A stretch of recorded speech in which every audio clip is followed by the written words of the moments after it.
we have Bant Hexproof on the other. We do. We have Hunter Burton on the right. He is playing Bant Hexproof. And Hunter Burton, he is a Pro Tour top 8 competitor. Top 8 at Pro Tour Austin. The one that Brian Kibler did win. He top 8 with Zoo.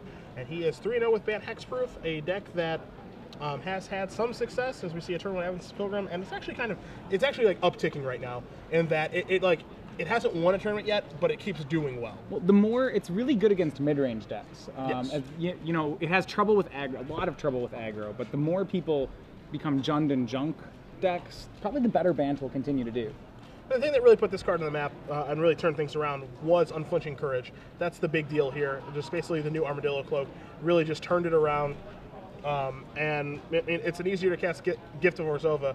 And we also see Voice of Resurgence in the deck as well. A lot of people have argued which card is better, like Voice of Resurgence or Loxodon Smiter. But we actually see in Hunter's list is that he doesn't have Fencing Ace at all. He actually just cut that so he could fit in Voice of Resurgence and the Smiters. So. Right. So a Blood Artist from Zach Krizan. Oh, Krizan. Krizan. Yeah. Yeah. So both these decks somewhat are goldfishing in the matchup. Yeah, for sure. You know, there's not. You know, yeah, there's not going to be too much attacking. And I mean, the Aristocrats, I think in general here is trying to just it's goldfishing, but it's hoping to chump block a lot while goldfishing. And Blood Artist is going to be pretty important here. It's kind of sets up the combo kills for Aristocrats. So I think that in this matchup, Hunter is certainly the aggressive deck, as the Bant Hexproof deck, cannot play defense, as he's going to play another Loxodon Smiter. And it's Zach's job, basically, to try to stabilize with Blood Artist, with Boros Reckoner, and ultimately with a card like Blasphemous Act. And that's exactly what his draw step was for the turn. The big question here is, again, can he stabilize enough so he can set up a big Blasphemous Act to be able to kill Hunter before Hunter just comes across for too much damage and gains too much life? And now we're going to see a Lingering Soul start to get in the way here. Yeah, so really, at this point, you know, Zach probably starts chump blocking pretty early. His main concern is that if one of these guys gets trampled by a Rancor or Unflinching Courage, that he has no way to control his own clock anymore. So I wouldn't be surprised to see at least one chump block, if not two, on this next attack. I mean, he has to have the kind of balance, right? Where, you know, how much can I block versus how much can I set up a Blasphemous Act? That's the big thing he has to do, and while also juggling his life total. Right. Aristocrats certainly is a deck that's not short on decisions to make. That's true. So we see the double Smiter swinging from Hunter Burton. Zach with Blood Artist and 2 Souls tokens, kind of deciding how much to chump here. In hand, he has a Sorin and 2 Blasphemous Acts, it looks like. So by chumping, he's making his own acts harder to cast. Yeah, I thought, I wasn't sure. He drew a Blasphemous Act last turn, so I was kind of curious, like, did he need that one? But he already had one to begin with. Right. So he chumped one of them. So you see a little Blood Artist drain and gain, and now we'll see Burton follow up with Invisible Stalker, and now he's going to go with, oh wow, another Invisible Stalker. All right, It's a pretty heavy commitment from Hunter Burton. I don't know. That to me seems like you're playing into Blasphemous Act a little more than I'd like to. Yeah, I guess, like, you know, maybe his thought is, I just hope my opponent doesn't have Blasphemous Act, but that's obviously not the case here. Well, it's like there's no need to be on that hope right now. You have such a good board presence. Yeah, I would want to leave at least one follow-up, as you see Burton's going to take a look at this card. Reading the Blasphemous Act, sure. I have a feeling that I mean, he may have just, him reading Lingering Souls and him reading Blasphemous Act, it's pretty clear that he's not familiar with this matchup. Right. And so there were a total of 7 creatures there, so that'll be a drain of 7 on top of the Blasphemous Act. Yeah. And so now Lingering Souls is going to get flashed back. Burton's going to untap, he's going to draw. We know he has Spectral Flight in his hand, and he's just going to concede the game now as he put all his creatures onto the table, got Blasphemous Acted, and ends up losing the game because he has nothing to follow up with to put the flight on. So a little bit of an expensive lesson there that you just learned. Yes. Okay, well that's what Blasphemous Act does. So you're going to see Burton take a look here at his sideboard, and we'll do the exact same as he has 3 copies of Strangleroot Geist, 3 Rootborn Defenses, 2 Negate, 1 Selesnya Charm, 1 Ray of Revelation, 3 Nearhearth Pilgrim, and 2 Feeling of Dreads. Now, oftentimes with this deck, Matthias, it is, you know, basically a combo deck. You need your creatures, you need your pants to put on your creatures. How much can you board in and out to stop these things while also being able to have your deck do what it's supposed to do consistently? That's always a difficult thing. One of the only card in this deck that's not a creature or an enchantment is Spectral Flight, or excuse me, a Simic Charm, not Spectral Flight. And that's a 2-of. And that's a 2-of. Now Negate makes sense here, as Blasphemous Act is probably the most important card in the matchup on Zach's side. So maybe you just make that swap of Simic Charm for Negate. Yeah, I mean, there aren't too many, you're playing your best creatures in the main. You typically side in cards like Strangleroot Geist against decks that are playing Edict effects, so Jund it's pretty decent against. I don't see too many other cards that he'd actually want to be using here. He hasn't seen enchantments. It's not a near Heath Pilgrim matchup. That to me seems like a pretty straightforward sideboard. The Negate, maybe he could use Rootborn Defenses instead, but I think Negate's probably the best card there. Yeah, it's like arguable like how you want to go about trying to beat the card Blasphemous Act. Like Negate is a reactive answer to that, assuming you can keep the mana open. Same with Rootborn Defenses. Strangleroot Geist is kind of a proactive answer in that it attacks, and then if he does Blasphemous Act, then it survives. It'll survive, yeah. And you can kind of build some board states where Strangleroot Geist and Voice of Resurgence is your plan against Blasphemous Act of like, go ahead, I have guys left over afterward. That said, I don't really like the Geist very much because it really trades with everything in Zach's deck. Sure. It doesn't get through very well. I mean, Lingering Souls just makes it, it blows that plan up, yeah. That's true. And you have to assume, Zach's deck's on 4 Lingering Souls. On Zach's side, in the sideboard, he has a 4th Blasphemous Act, and he has 3 Liliana of the Veil, which he probably uses all of those. Liliana's one of the best answers to hexproof creatures. I wouldn't be surprised to see that see that come in. He has 1 Electrickery, which is also pretty decent. It's a way to get an Invisible Stalker. I'm not sure if he uses it. It gets Pilgrims and Stalkers. Yeah, I mean, it's not bad. It's not bad. I mean, I don't think it's the best card in the world, but at the same time, I think it's a card that you probably do have to bring in. Right. Just because you can't catch him. Right. Outside of that, those are probably the main weapons that he has. What do you think's favored in this matchup? I mean, we saw Hunter basically walk into all of Zach's traps that game. But I think now that he has a better idea of what Zach's deck is trying to do, do you think that things kind of turn around in his favor now? I still don't think so. I still like Aristocrats in the matchup. One of the things that Bant has trouble with is a deck that can block, that can interact really positively with its creatures. And because Zach's playing a bunch of creatures at 1 and 2 that are resilient and hard to kill, I think Hunter's going to have a tough time actually connecting with his hexproofers. Sure. So because of that, I like the Aristocrat strategy here. Okay. I mean, I think that, Blasphemous Act is just a dynamic card in this matchup, but at the same time, absolutely, Hunter can get draws with his deck where, he doesn't have to play out a bunch of guys. He just plays out one guy and just puts a bunch of pants on him. So, that there's room for Blasphemous Act to just end up costing in between 5 to 7 mana, and then it's just not realistic to cast at all, depending on how the game goes. Because I don't think we're going to see what a Hunter's repeat. going to hope is, the one creature, and just putting a bunch of auras on it. Yeah, I don't think we're going to see a repeat performance of game 1, where he's just playing. No, Zach kind of got the free win there. Yeah, just playing a bunch of garbage, casting 2 Invisible Stalkers that have no real impact on the game. I don't think we're going to see that again.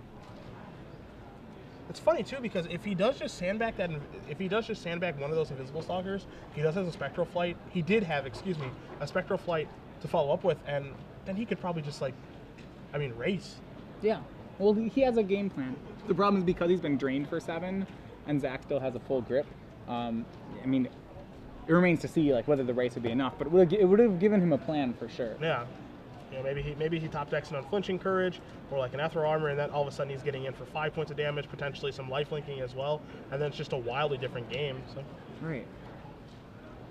I have a feeling that Hunter learned very quickly from his mistake and will turn it around. That this creature deck also plays a sweeper. Yes.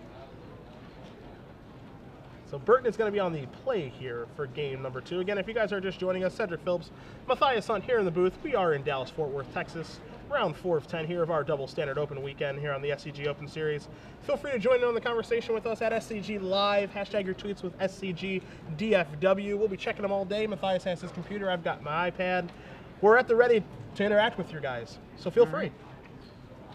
Looks like Hunter has a 1-land hand he's considering keeping. It's got Voice into Geist, which is a pretty good curve. That said, he's on the play. I can't imagine he keeps a 1-lander. And he doesn't. We're going to go to 66. At the very least, as we see a Cartel Aristocrat, a Boros Reckoner, a couple of lands over there for Zach. It looks like he's happy enough. And yeah, he's going to set it down. It's got, the necessary lands and lands and spells that you can cast. It's going to be hard to ship back, especially when your opponent's on 6. So let's go over the threats that Hunter. So obviously his deck is about a creature and then putting auras on it. Let's go over what are the creatures he normally does that to. So I mean, first and foremost are the hexproof guys, Invisible Stalker and Geist of Saint Draft. Those are public enemies number 1 and number 2. And then you guys have other creatures in Loxodon Spider and Voice of Resurgence. The idea behind Voice of Resurgence is, if you kill that, then I've got a follow-up guy to be able to put more enchantments on. But also, it's just a good card against aggressive decks and against control decks. It makes the control decks play in a way that they don't want to play. Now, correct me if I'm wrong, but I kind of feel like the important part of Hunter's deck are the Rancors and Unflinching Courages.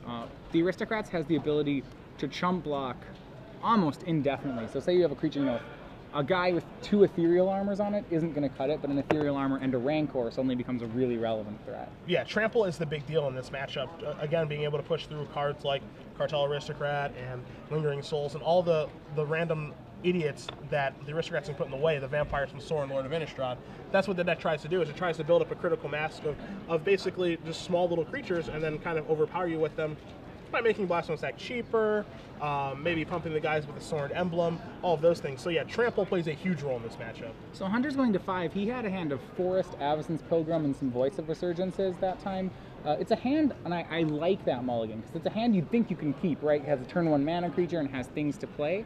But it's kind of just playing a 1/1 into Grizzly Bears and had no game beyond that. Yeah. Which, at the end of the day, you're like, can I cast my spells? Yes. But then you have to think of, will these spells win the game? And the answer to that's almost certainly not. This is one of the issues with the banned Hexproof deck, is because how powerful it can be, and it is another deck that does have a nut draw. And this is a deck that can mulligan to 5 and actually get out of things. But as powerful as that can be, if it doesn't have, the pieces to the puzzle, then it's just like a super average aggressive deck, and that's just not going to cut it. He's going to need a second land here, and I don't think he hit it. He hit a Smiter instead. Okay, sorry, he has a second land. I missed that in the opener. All right, so here's a Voice of Resurgence. Deer Antlers cost a lot nowadays. Yeah, he has the remaining cards in his hand are Spectral Flight, Unflinching Courage, and Loxodon Smiter. All right, and here's a Cartel Aristocrat here for Zach. So Voice of Resurgence, clearly the breakout card, I think, from the Pro Tour. Yeah. It's just powerful. It's powerful all around. It's a Grizzly Bear you're fine playing. Because it rebuys you a creature, not to mention the fact of what it does against control decks. The ability of casting a spell during opponent's turn probably won't show up too much in this matchup. Yeah, I mean, this card is just all upside. There's no downsides to this card. Right. It's just, where is it well positioned in the format? That's the only question. As you're going to see a Glacial Fortress and Loxodon Spider here for Burton, and it's well positioned in a lot of different places. It's a very, very powerful card. It's just bad in your green mid-range mirrors. That's the only place it's poor. So rather than throwing the Unflinching Courage on the Voice of Resurgence, Hunter elects to go with another creature, which I really like here. I think that you want to make sure that once you put Unflinching Courage on a creature, that creature is no longer going to be answered. And he's done exactly that by playing it on Smiter. By waiting to cast these cards on Smiter. Interestingly enough, the life gain doesn't seem particularly relevant here. Yeah. So Hunter's going to untap. He's going to draw. We know about the Unflinching Courage. Not quite sure what the draw step was that turn. I think in Avacyn's Pilgrim, either way, my guess is that he just makes the Loxodon Smiter fly and hopes to get a 3, maybe 2 if he's lucky, turn clock. It looks like he's reaching for an Unflinching Courage here. So let's see what pathway he's going to craft here, because he can just play 2 spells in one turn. He can go Spectral Flight, Avacyn's Pilgrim, and the following turn Unflinching Courage. But I mean, at any point. Yeah, and I'm not positive it's a Pilgrim. The thing is, if he plays Unflinching Courage, then the Smiter trades with Reckoner, and I don't think he wants that to happen at all. Yeah, neither do I. So it looks like he's thumbing towards Spectral Flight. Do you like it on the Smiter or the Voice better? Smiter, faster, kills faster. Okay. I think that's almost all that's important right here. Okay. So we're going to see an attack here for 6 in the air, and Zach's going to move down to 12. Yeah, and I like that he's not, even if he has it, he's not going to cast the Pilgrim, because he's essentially learned that Blasphemous Act is a card, and that's how he loses, and he's going to try to avoid that happening if at all possible. When you take a look at Zach's hand right now, he does have a Vault of the Archangel in his hand. Looks like he has multiple copies of Blood Artist, and I think there might be a Blasphemous Act looming over there as well. So he just needs to make sure. Big game. He needs to make sure he doesn't get combo killed. Yeah, he could drop a pair of Blood Artists and then act everything and drain for 12. Yep. If that is a Blasphemous Act. So And then, I mean, if he acts everything, he would drain for 12, shoot for 13. That would actually be lethal. Yeah, it's a decent turn. Not so bad. Yeah. I mean, this is part of what this is what playing the Aristocrats is all about, right? Like, you have to balance like your life total, how you can attack, what you can attack with, what you can and cannot do. This is all part of it. So now Voice of Resurgence is going to get in front of Cartel Aristocrat. Voice is going to die. Here comes your Elemental token. Yep, so 2/2. I like the block there, personally. Yeah, no, I definitely like the block. I'm not sure how much I like the attack. But he's going to play Vault, and we may see at least one Blood Artist come. So he does have Blasphemous Act in his hand, as we saw him scroll through there. He also has an Obsidian that is going to be difficult to cast right now. The reason I'm not sure I like the attack is that this game is all about that Luxodon Smiter. Sure. And, you know, it's like Zach has to realize if he doesn't kill the Smiter, nothing else matters. Sure. So, you know, right now, sure, he snuck in 3 damage, and that's great, but it might have been at the cost of some of his own life points, which is a cost I really don't want to pay if at all possible. He does have a couple tragic slips, actually. Okay. So maybe he's intentionally trying to turn. I think that wasn't a second. Yeah, it was a tragic slip, not a second artist. Yeah. So I think he was intentionally trying to turn on tragic slip here, which that's excellent. All right, so Blood Artist is going to take care of this Loxodon Smiter that has a Spectral Flight on it. And after Hunter does take a look at this, it is -13, -13. Mm-hmm. And he'll gain and drain off of the Blood Artist as well. And now the Elemental down to a 1/1. So you see Pilgrim, Unflinching Courage, and it looks like a land, so Hunter could drop his whole hand here, and that's almost the only play he has. It would be swinging with a 4/4 lifelinker, which is likely not big enough, but I'm not sure what else I'm not sure it's reasonable for him to wait for anything else. Yeah, I think it's kind of like this all-in situation, right, where you just have to go for it. Like, this is what you sign up for when you're playing Bant Hexproof. You're on a mull to 5, you only really probably get 2 guys worth of Hexproof, and if he kills them both, then, well, he kills them both. Yeah, you just have to make your move, and, like, you know, it kind of sucks as he's going to play this Hallowed Fountain untapped. He's going to go down to 12, play Unflinching Courage, make the Elemental into a 4/4, but you just have to do it, and maybe next turn I draw a Spectral Flight. Sure, that would be sweet. That would be what you'd hope to draw. But you just have to go for it and just hope things work out. Now, because of this, he is dead to a land, because Zach has a Blasphemous Act. And Blasphemous Act costs 1 less for each creature that's in play. 8 -4 is 4, and the 1 red, it makes it 5. It's yeah. And that was a Blood Crypt off the top. That should do it. So we will see if Zach is able to put the pieces together to realize that the land act is lethal. Yep. Especially when your Reckoner does get a free attack, which... Sure, all right, now it's clearly lethal. Though, yeah, it was lethal before the attack, actually. Yeah, just because of the Blood Artist in play. Mm-hmm. And so this is going to come into play. Here's your Blasphemous Act. Here's a bunch of damage, and that is Hunter Burton picking up his permanents. So Zach Krizan does win this match. 2-0 over Hunter Burton. The Aristocrats Act 2 defeats Bant Hexproof in what is probably a favorable matchup for the Aristocrats.